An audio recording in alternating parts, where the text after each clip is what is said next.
أكثر من 10 سنوات من معاناة من القولون العصبي والاكتئاب ونقص الوزن.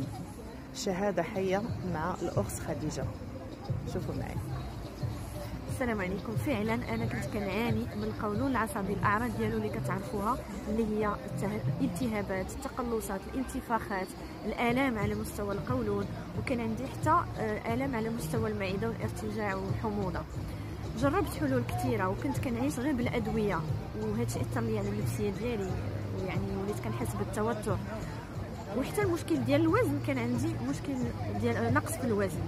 الحمد لله من بعد ما انني جربت هذه الحلول ما لقيتش النتيجه، جاب لي الله هذا الخير وهذا البرنامج بين يديا، استعملته واشهد، يعني ربي يشهد على هذا يعني التيمونياج ديالي بانه لقيت الحمد لله الحل من الاول الاسبوع. اختفوا الاعراض اللي هما الانتفاخات والتقلصات، ما بقاش عندي الام، ما بقاش عندي امساك ولا اسهال، ما بقاش عندي حموضه، لدرجه انه الحمد لله حاليا كنعيش حياتي بشكل طبيعي وكنعتمد على البرنامج الصحي ولكن بدون دواء. فما ترددوش، اي واحد عنده هذا المشكل الصحي كيعاني من القولون العصبي ما ترددوش، لان هذه الفرصه هذه غتفتح لكم واحد الباب ديال السعاده والراحه النفسيه. فتواصلوا مع الاخت نبيله، هي غتاخذ بيدي. الحمد لله على سلامتك. الحمد لله على سلامتك.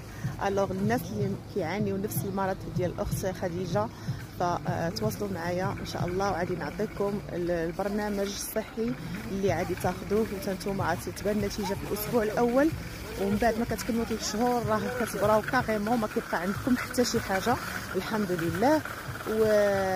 والنمره ديالي في البايو او غنخليها لكم هنا، تواصلوا معايا، والكوتشينغ راه غراتوي ان شاء الله.